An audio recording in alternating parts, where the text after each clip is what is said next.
Hello friends, कैसे हैं आप लोग। तो चलिए इस वीडियो में हमें बात करनी है हमारे नाखूनों के बीच में कभी कभी सफ़ेद धब्बे पड़ जाते हैं ना, इसे बोलते हैं ल्यूकोनीकिया बोलते हैं। अब इसके क्या क्या कारण होते हैं उस पर हम बात करेंगे।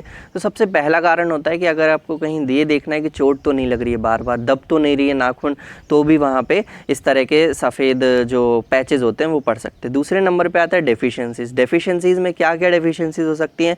जिंक की डेफिशिएंसी मोस्ट कॉमन है, फिर कैल्शियम है, प्रोटीन की है। ठीक है, जिंक की डेफिशिएंसी में इसका मतलब ये बिल्कुल भी नहीं है कि अगर सफ़ेद पड़ तो आप मेडिकल स्टोर से जाके जिंक की गोलियाँ खाने लगो, ऐसा बिल्कुल भी नहीं करना है ना। खान पान में क्या बदलाव कर सकते हैं, क्योंकि कुछ सिम्टम्स तो हमें आ नहीं रहे होते, बस चिंता हो रही होती है कि यार ये सफ़ेद सफ़ेद कभी कभी देखोगे तो ये छोटे छोटे सफ़ेद धब्बे पड़े बजे मिलेंगे। तो इसमें करना क्या रहेगा, आप अपने खाने में ऐसे खाने को बढ़ा दीजिए जिसमें जिंक ज़्यादा होता है। कौन कौन से खाने होते हैं, सबसे पहले एनिमल प्रोटीन में आप जाओगे तो सारे एग्स हैं, मीट है ना, इन सब चीज़ों में आपको डेयरी प्रोडक्ट्स है तो इसमें आपको जिंक मिल जाएगा। प्लांट बेस्ड प्रोटीन्स में आपको पंपकिन सीड्स पर ध्यान रखना है, काजू बादाम पे ध्यान रखना है। काजू बादाम खाओगे तो बढ़ जाएगा।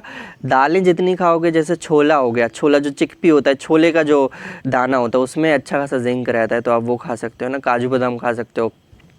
इन सब चीज़ों को खान पान में बढ़ा दीजिए, मतलब हफ्ते में 2-3 बार कर दीजिए, तो आपका ये देखोगे अगर अच्छे से खान पान रहेगा तो ये जो वाइट पैचेस है वो चले जाएंगे।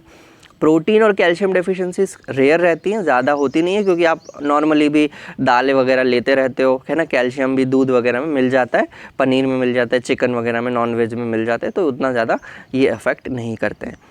तीसरे कॉजेज़ में हो सकता है, अगर बहुत ज़्यादा आपको ये वाइट पैचेस हो रहे हैं पूरे 5 उंगलियों में, तो हो सकता है कोई पुरानी बीमारी हो, लिवर की, किडनी की, तो वो आपको एक सलाह दी जाती है कि एक बार ब्लड टेस्ट करवा के डॉक्टर को दिखा करके चेक कर लिया जाए।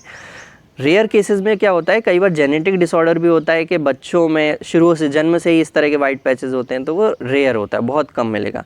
फंगल इन्फेक्शंस भी कभी कभी हो सकता है कि फंगल इन्फेक्शन से वाइट पैचेस मिल जाएं, लेकिन वो भी बहुत कम रहता है, तो उसके लिए उतनी चिंता नहीं करनी। मेनली मोस्ट कॉमनली जो रहता है खान पान में दिक्कत के कारण होता है। खान पान सुधर जाएंगे। मेरा भी कभी जब खान पान बढ़िया रहता है, सुबह दोपहर ब्रेकफास्ट लंच डिनर अच्छे खासा हो रहा होता है, तो ये चले जाते हैं। लेकिन कभी कभी थोड़े थोड़े एक दो उंगलियों में ये जो वाइट पैचेस रहते हैं ना, ये दिख जाते हैं आपको। ठीक है, चलिए, thank you very much. Khan पान सुधारिए और इनसे, ये सब चीज़ों से आप बच सकते हो।